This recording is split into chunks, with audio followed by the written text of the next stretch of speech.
Assertive sentence যুক্ত direct স্পিচকে কিভাবে indirect স্পিচে রূপান্তর করা যায় তা নিয়ে আজকে আমরা আলোচনা করব। তো এখানে দেখো, অ্যাসার্টিভ সেন্টেন্স অর্থাৎ ডিরেক্ট স্পিচে রিপিটেড স্পিচ যদি অ্যাসার্টিভ সেন্টেন্সে থাকে তখন আমাদের স্ট্রাকচারটা হবে এরকম। প্রথমে আমরা স্পিকার বসাবো, তারপরে টোল্ড অথবা সেড। কখন টোল্ড বসাবো? যদি রিপোর্টিং ভার্ব হিসেবে সেড টু থাকে আমরা টোল্ড বসাবো, আর যদি সেড টু না থাকে, সেড থাকে, তখন আমরা সেডই বসাবো। প্লাস দ্যাট বসাবো। দ্যাট কখন বসাবো? এই ইনভার্টেড কমা এবং কমা উঠিয়ে দিয়ে আমরা দ্যাট বসাবো। তারপরে সাবজেক্ট ভার্ব অবজেক্ট, এটা হলো স্ট্রাকচার। এই স্ট্রাকচারটা আমাদের ফলো করতে হবে। এই স্ট্রাকচার অনুযায়ী আমরা ডিরেক্ট থেকে ইনডিরেক্ট স্পিচে রূপান্তর করতে পারবো। এখানে দেখো দুইটা এক্সারসাইজ দেয়া আছে। রাহিম said to me I am ill। একে আমরা ইনডিরেক্ট স্পিচে রূপান্তর করার সময় আমাদের প্রথমে কি করতে হবে? স্পিকার বসাতে হবে। স্পিকারকে হি, রাহিম। হ্যাঁ? রাহিম হচ্ছে স্পিকার, লিখলাম রাহিম।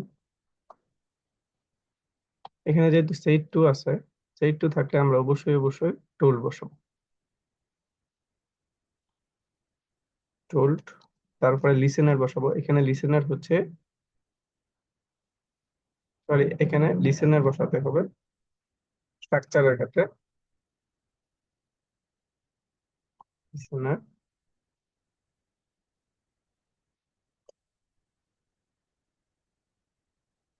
এখানে আমরা প্রথমে স্পিকার বসালাম, তারপরে টোল বসালাম। এখানে যেহেতু সেট টু আছে এই কারণে আমরা টোল বসাবো। তারপরে লিসেনার বসাবো, মি। এখানে লিসেনার হচ্ছে মি, মি বসাইলাম। তারপরে ইনভার্টেড কমা উঠিয়ে দিয়ে আমরা এখানে দ্যাট বসাবো, দ্যাট। তারপরে পার্সনের পরিবর্তন করব। এখানে সাবজেক্ট হিসেবে কি আছে? আই। আই আমরা জানি ফার্স্ট পার্সন। আই পরিবর্তন হয় স্পিকার অনুযায়ী। এখানে স্পিকার আছে রাহিম, রাহিমের প্রনাউন হচ্ছে হি, হি। তারপরে অক্সিলারি ভার্ব হিসেবে কি আছে? এম। আমরা জানি এম ইজ আর থাকলে ওয়াজ হয়ে বসে, এখানে হি এর সাথে ওয়াজ বসে। তারপরে যা আছে তাই, অর্থাৎ object. Hope you can understand this topic. Second one, he said her, he said her। এখানে স্পিকার হচ্ছে হি, সেড হচ্ছে রিপোর্টিং ভার্ব এবং হার হচ্ছে লিসেনার। তো এখানে আমরা প্রথমে স্পিকার বসাবো, হি আছে হি বসাবো, হি সেইড। লিসেনার আছে, আমরা লিসেনার বসাবো। আর ইনভার্টেড কমা উঠিয়ে দেওয়ার জন্য আমরা দ্যাট বসাবো, that. He said her that. এখানে সাবজেক্ট হিসেবে ইউ আছে। আমরা জানি ইউ পরিবর্তন হয় লিসেনার অনুযায়ী। তো এখানে লিসেনার হচ্ছে হার, হারের সাবজেক্টিভ ফর্ম হচ্ছে শি, শি। এখানে আমি যার থাকলে আমরা জানি ওয়াজ ওয়ার বসায়, শি এর সাথে ওয়াজ বসবে, ওয়াজ আ লায়ার।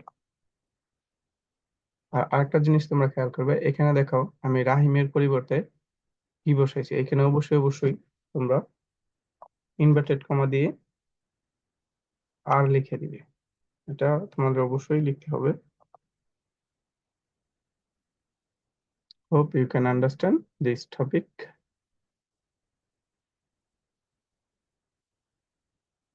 Thank you.